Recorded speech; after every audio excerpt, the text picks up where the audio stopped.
Astagfirullah.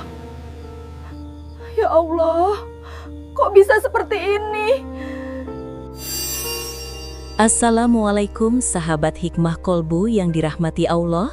Bayangkan, di sebuah desa yang tenang, ketika duka belum sempat kering dari air mata, sebuah jenazah yang telah dikafani tiba-tiba terbatuk dan menarik napas. Sunyi berubah menjadi jerit, takut bercampur harap. Seorang ustadz yang dikenal rajin ibadah, yang baru saja dinyatakan wafat, mendadak membuka mata setelah tubuhnya dilangkahi seekor kucing.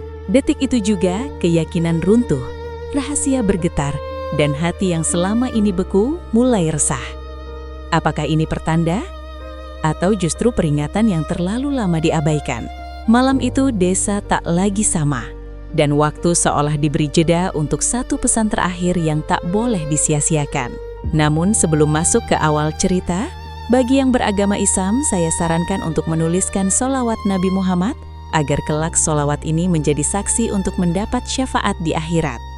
Bagi yang like dan subscribe ke channel ini, kami doakan semoga dimudahkan segala urusannya, dilapangkan rizkinya, disehatkan badannya, dan dikabulkan segala hajat dunia akhirat oleh Allah Subhanahu wa Ta'ala.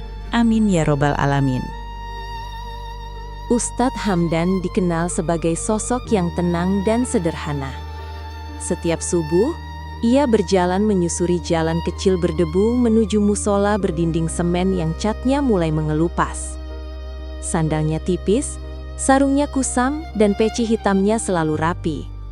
Suaranya lembut, namun kata-katanya jujur dan tajam, seperti air bening yang memantulkan wajah siapapun yang menatapnya terlalu lama. Di desa itu, banyak orang mengenalnya sebagai ustadz yang tidak pandai menawar.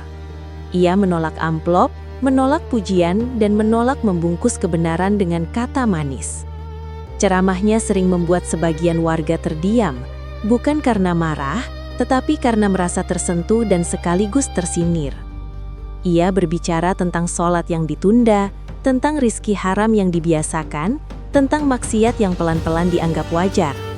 Semua disampaikan tanpa teriakan, tanpa menunjuk nama, namun cukup untuk membuat hati gelisah. Tak semua orang menyukainya. Beberapa warga mulai menjauh. Ada yang sengaja datang terlambat ke musola, ada yang memilih duduk di warung kopi saat azan berkumandang. Di balik senyum ramah mereka, tersimpan rasa tak nyaman. Mereka merasa hidupnya terusik oleh kata-kata yang terlalu lurus. Di antara bisik-bisik itu, nama Ustadz Hamdan sering disebut sebagai orang yang terlalu jujur untuk hidup tenang. Di rumahnya yang kecil, Ustadz Hamdan tinggal sendiri. Dinding semen yang dingin, jendela kayu yang berderit, dan tikar tipis yang menjadi tempatnya beristirahat. Setiap malam, lampu bohlam kuning menyala redup menemani doa panjang yang tak pernah ia potong. Di sudut ruangan, sering tampak seekor kucing kampung berwarna pucat, bulunya kusam, matanya tenang. Kucing itu datang dan pergi tanpa suara, seolah memahami kesunyian yang dipilih tuannya. Beberapa hari terakhir, Ustadz Hamdan terlihat lebih sering duduk lama setelah sholat. Tatapannya menembus dinding musola, seperti sedang mengingat sesuatu yang tak bisa ia ucapkan. Wajahnya tetap teduh, tetapi tubuhnya tampak semakin ringan, langkahnya semakin pelan.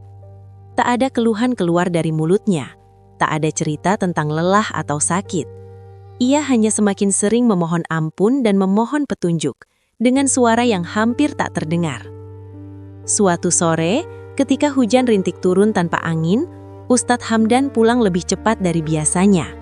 Ia menutup pintu kayu rumahnya, duduk di atas tikar dan memejamkan mata sejenak. Kucing pucat itu melompat ke ambang jendela, menatapnya lama lalu mengeong pelan. Ustadz Hamdan membuka mata, tersenyum tipis, dan mengelus kepalanya dengan tangan yang mulai dingin. Malam itu, desa terasa lebih sunyi dari biasanya. Musola tetap berdiri, lampunya tetap menyala, tetapi ada sesuatu yang tak terlihat sedang bergeser pelan. Seperti sebuah nafas panjang yang ditahan terlalu lama, menunggu saatnya dilepaskan. Pagi datang tanpa tanda apapun. Azan subuh berkumandang seperti biasa, menggema di antara rumah-rumah berdinding semen yang masih terlelap. Namun pagi itu, langkah Ustadz Hamdan tak terdengar di jalan kecil menuju musola.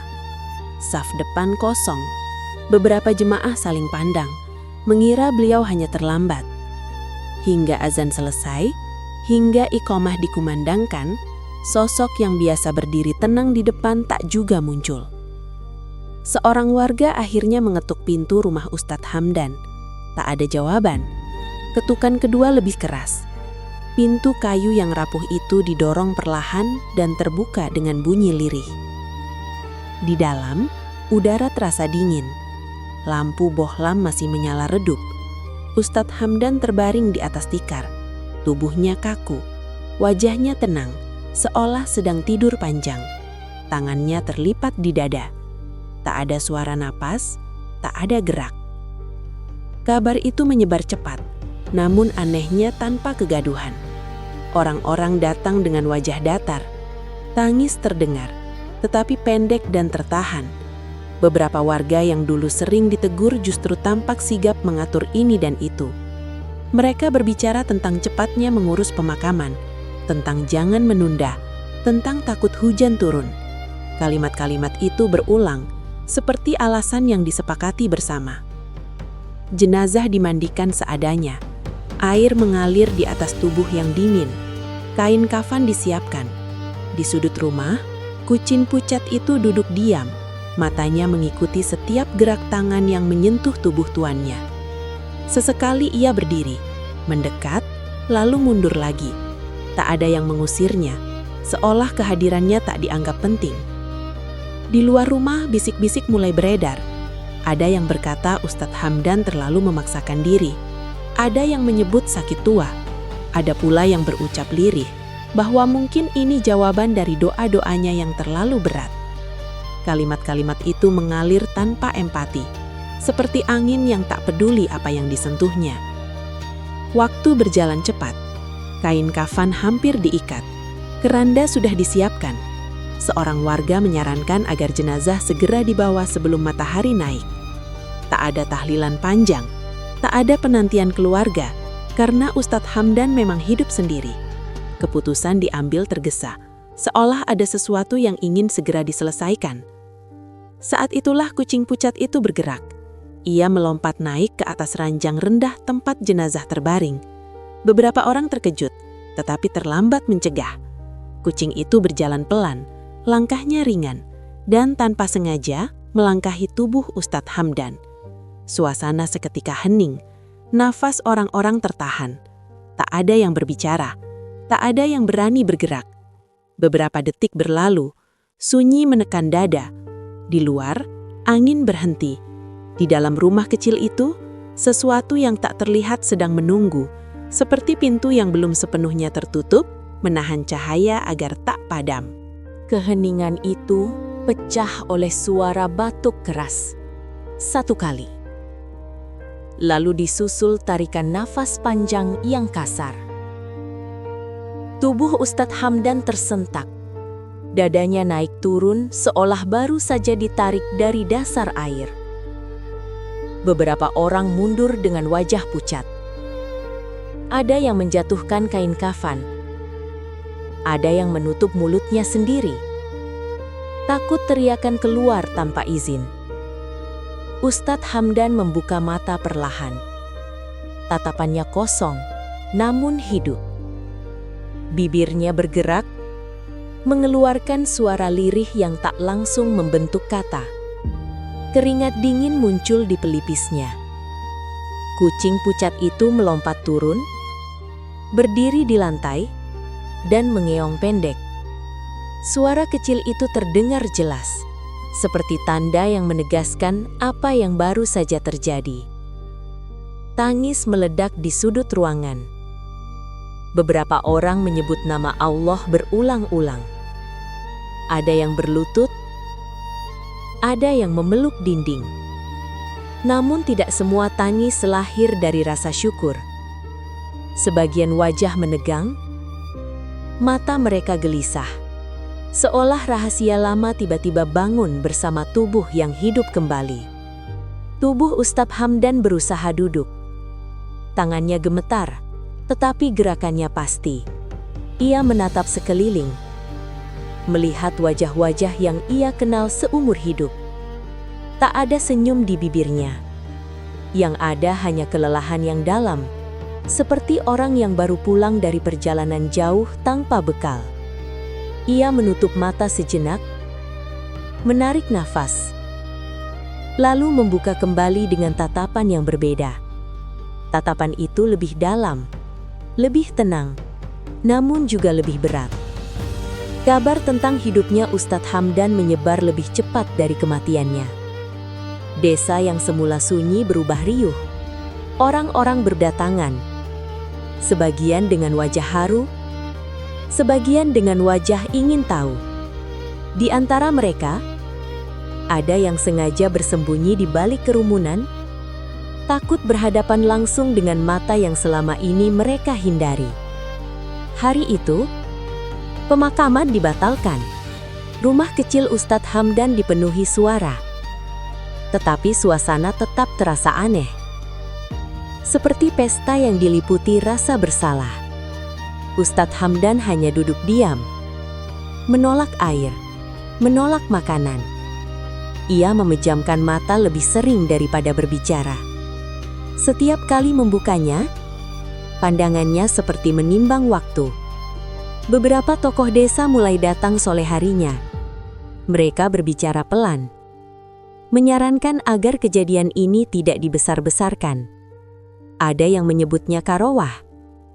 Ada pula yang meminta agar Ustadz Hamdan beristirahat dan tidak dulu berdakwah. Kata-kata itu terdengar seperti perhatian, tapi terasa seperti pembatasan. Malam tiba, lampu musola menyala kembali. Ustadz Hamdan berdiri di ambang pintu rumahnya, memandang langit gelap. Kucing pucat itu duduk di dekat kakinya. Ia menunduk, mengelus kepalanya perlahan. Untuk pertama kalinya sejak bangun, Ustadz Hamdan berbicara dengan suara jelas. Ia berkata bahwa ia diberi waktu. Bukan waktu untuk beristirahat, tetapi waktu untuk mengingatkan. Kata-katanya singkat, namun membuat beberapa orang menunduk. Di balik ketenangan itu, tubuhnya mulai terasa lemah. Setiap langkahnya seperti diukur, setiap detik terasa dihitung. Di desa itu, rasa takut mulai bergeser. Bukan lagi takut pada kematian, tetapi takut pada kebenaran yang kembali berjalan di antara mereka. Hari-hari setelah kegaduhan itu berjalan pelan, namun terasa menekan. Ustadz Hamdan kembali terlihat di musola, berdiri dengan tubuh yang lebih kurus dan wajah yang semakin pucat. Suaranya masih lembut, tetapi kini setiap kata seolah membawa bobot yang lebih berat. Ia tidak lagi berbicara panjang. Kalimatnya singkat, namun tepat menghantam ruang-ruang hati yang selama ini tertutup rapat. Ia mulai mendatangi rumah-rumah warga, satu persatu, tanpa undangan. Datangnya bukan sebagai penuduh, melainkan sebagai pengingat. Di rumah seorang pedagang, ia duduk di lantai semen yang dingin, berbicara tentang rezeki yang bersih. Di rumah seorang pemuda, ia menyinggung sholat yang ditinggalkan dengan nada penuh kasih. Tak ada amarah, tak ada suara tinggi. Justru ketenangan itu yang membuat sebagian orang merasa lebih tertekan. Sebagian warga menyambutnya dengan tangis dan penyesalan. Mereka mencium tangannya, meminta doa, meminta ampunan. Namun tidak sedikit yang menutup pintu rapat-rapat. Ada yang berpura-pura tak ada di rumah. Ada pula yang menyebar cerita bahwa Ustadz Hamdan seharusnya banyak istirahat. Bahwa apa yang dialaminya mungkin hanya kesalahan diagnosis, bukan pertanda apa-apa. Di balai desa, pembicaraan mulai mengeras. Beberapa tokoh merasa kehadiran Ustadz Hamdan kembali mengusik keseimbangan. Mereka menyebut desa jadi tidak tenang, usaha terganggu, dan warga terlalu sering merasa bersalah. Kalimat-kalimat itu diucapkan dengan nada prihatin, namun di baliknya tersimpan ketakutan kehilangan kenyamanan lama. Fitnah mulai beredar perlahan. Ada yang berkata Ustadz Hamdan sengaja mencari perhatian. Ada pula yang menyebutnya memanfaatkan kejadian untuk menekan warga. Kata-kata itu tak pernah sampai langsung ke telinganya. Namun, ia seolah tahu. Tatapannya semakin sering kosong, menatap lantai musola sehabis sholat, seperti sedang menghitung sesuatu yang tak terlihat. Tubuhnya melemah hari demi hari. Langkahnya semakin pelan. Terkadang ia harus berhenti di tengah jalan, menarik nafas panjang sebelum melanjutkan. Kucing pucat itu selalu mengikuti dari kejauhan, duduk di ambang pintu musola, menunggu tanpa suara. Setiap kali Ustaz Hamdan terhuyung, kucing itu mendekat, seolah memastikan ia belum jatuh. Suatu malam setelah hujan turun singkat, Ustaz Hamdan duduk sendirian di musola. Lampu bohlam menggantung rendah, cahayanya redup. Ia menengadah berdoa lama tanpa suara. Wajahnya tampak pasrah, bukan pada sakit, melainkan pada waktu. Di sudut musola, kucing itu berbaring, matanya setengah terpejam. Pagi berikutnya kabar menyebar bahwa Ustaz Hamdan meminta warga berkumpul di musola beberapa hari lagi. Ia tidak menjelaskan untuk apa, hanya meminta semua datang. Permintaan itu terdengar sederhana, namun membuat sebagian orang gelisah. Seperti ada sesuatu yang akan diucapkan, sesuatu yang selama ini ditunda dan tak lagi bisa menunggu. Menjelang hari yang dijanjikan, keadaan Ustaz Hamdan semakin menurun. Pagi itu ia bangun dengan napas pendek, keringat dingin membasahi keningnya. Tangannya bergetar saat mengambil air wudhu. Namun setelah sholat, ia justru terlihat lebih tenang, seolah tubuhnya boleh rapuh asal niatnya tetap utuh. Ia duduk lama di tikar, menatap dinding semen yang retak, lalu tersenyum kecil tanpa alasan yang jelas. Di musola, bisik-bisik kian ramai. Ada yang menyusun dugaan, ada yang menguatkan diri. Beberapa warga mulai menyadari perubahan kecil yang tak pernah mereka perhatikan sebelumnya. Ustaz Hamdan kini sering berhenti di tengah kalimat, menarik nafas, lalu melanjutkan dengan suara yang lebih rendah. Ia juga mulai menyebut waktu dengan cara yang berbeda, bukan tentang hari dan tanggal, melainkan tentang kesempatan dan penundaan. Seorang pemuda yang dekat dengannya memberanikan diri bertanya pelan setelah sholat Isya. Ustaz Hamdan menatapnya lama, lalu berkata bahwa tidak semua hidup dimulai dengan lahir dan tidak semua mati berakhir dengan dikubur. Kalimat itu membuat pemuda itu terdiam. Ustaz Hamdan tidak menjelaskan lebih jauh. Ia hanya meminta agar pemuda itu menjaga sholat dan menjauh dari kebiasaan lama. Malam-malam berikutnya, Ustaz Hamdan semakin sering terlihat berdoa hingga larut. Suaranya lirih namun penuh kesungguhan. Ia memohon ampunan, bukan hanya untuk dirinya, tetapi untuk desa yang ia cintai. Di sela doa, ia menyebut nama-nama tanpa suara, seolah mengingat wajah-wajah yang pernah ia nasihati dan diabaikan. Kucing pucat itu selalu ada, duduk di dekatnya, tidak mengganggu, tidak pergi. Pelan-pelan, rahasia yang tersembunyi mulai tampak. Seorang warga tua teringat percakapan singkat beberapa hari sebelum kematian Ustaz Hamdan. Saat itu ia melihat Ustaz itu duduk sendirian di musola, menangis tanpa suara. Ketika ditanya, Ustaz Hamdan hanya berkata bahwa ia memohon kepada Allah agar diberi kesempatan terakhir untuk menyampaikan kebenaran dengan cara yang tak bisa diabaikan. Kabar itu menyebar lirih dari mulut ke mulut, bukan sebagai gosip, melainkan sebagai pengakuan yang membuat dada sesak. Beberapa warga mulai merasa bahwa kejadian hidup kembali itu bukan keajaiban tanpa maksud. Ada waktu yang dipinjamkan, ada amanah yang harus diselesaikan. Kesadaran itu datang terlambat bagi sebagian orang, namun cukup kuat untuk menggoyahkan kesombongan yang tersisa. Tubuh Ustaz Hamdan semakin sering melemah. Ia mulai batuk panjang, kadang harus duduk di lantai musola untuk menenangkan nafas. Namun setiap kali ada warga datang meminta nasihat, ia tetap membuka pintu. Kata-katanya tetap jernih, meski suaranya makin tipis. Setiap pertemuan terasa seperti penyerahan, bukan perpisahan. Malam sebelum hari berkumpul itu, Ustaz Hamdan berdiri lama di depan musola. Ia memandang langit tanpa bintang, lalu menunduk. Kucing pucat itu mendekat dan duduk tepat di samping kakinya. Ustaz Hamdan mengelus kepalanya, tersenyum lembut, seolah tahu bahwa hitungan waktu telah mendekati batas yang tak bisa ditawar. Malam itu musola penuh seperti belum pernah terjadi sebelumnya. Warga datang tanpa undangan ulang, tanpa paksaan. Mereka duduk rapat di lantai semen yang dingin, sebagian berdiri di teras, sebagian lagi menahan diri di luar pintu. Lampu bohlam kuning menggantung rendah, cahayanya redup namun cukup menerangi wajah-wajah yang tegang dan menunggu. Hujan tidak turun, angin pun nyaris tak bergerak, seolah malam memilih diam. Ustadz Hamdan masuk perlahan. Langkahnya pendek, tubuhnya terlihat lebih kurus dari beberapa hari lalu. Ia berdiri di depan mimbar kecil, memegang kayu penyangga dengan tangan yang bergetar halus. Kucing pucat itu menyelinap masuk dan duduk di sudut musola. Matanya menatap lurus ke arah mimbar. Tak ada yang mengusirnya. Ustadz Hamdan memulai dengan hamdalah yang lirih namun jelas. Suaranya tidak lagi kuat, tetapi setiap kata terdengar bersih. Ia tidak menyebut kejadian hidup kembali itu. Ia tidak bercerita tentang sakit atau kelelahan. Ia langsung berbicara tentang dunia yang sering menipu dengan kenyamanan sementara. Tentang waktu yang terasa panjang padahal sangat singkat.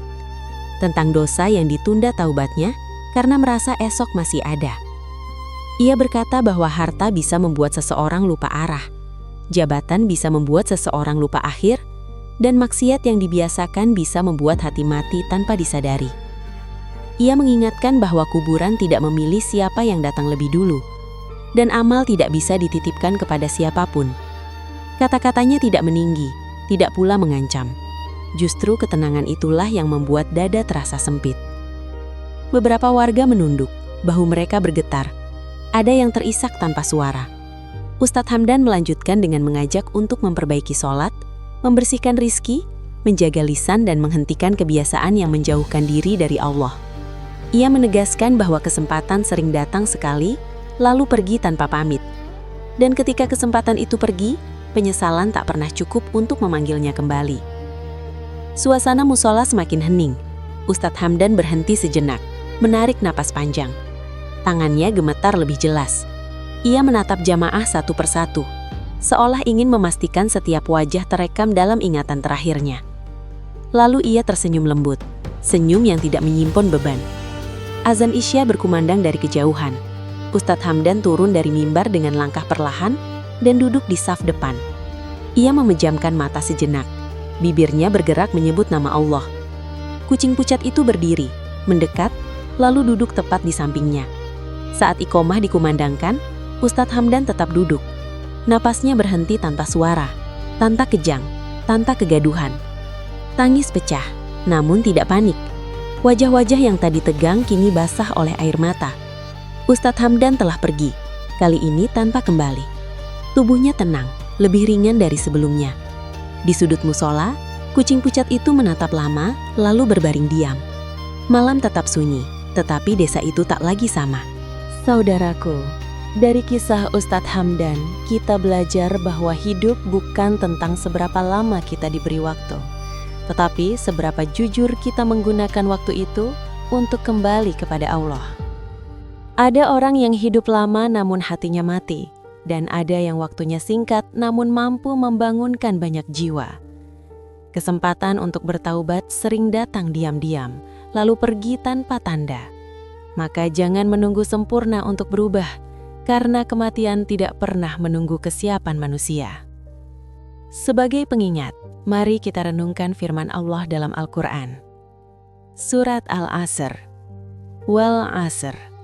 Innal insana lafi khusr illal ladzina amanu wa amilus solihati wa tawasau bil haqq wa tawasau bis sabr. Artinya, demi masa, sesungguhnya manusia benar-benar berada dalam kerugian, kecuali orang-orang yang beriman dan mengerjakan kebajikan, serta saling menasihati dalam kebenaran dan saling menasihati dalam kesabaran. Semoga kisah ini menjadi pengingat lembut bagi kita semua, bahwa dunia hanyalah persinggahan dan sebaik-baik bekal adalah taubat yang tidak ditunda. Perlu kami tegaskan, cerita ini adalah fiktif dan dibuat semata-mata sebagai pelajaran hidup dan renungan hati. Jika kisah ini menyentuh perasaan Anda, jangan lupa untuk subscribe dan aktifkan lonceng notifikasi agar tidak ketinggalan kisah-kisah hikmah berikutnya. Semoga Allah melembutkan hati kita sebelum hati itu mengeras oleh dunia.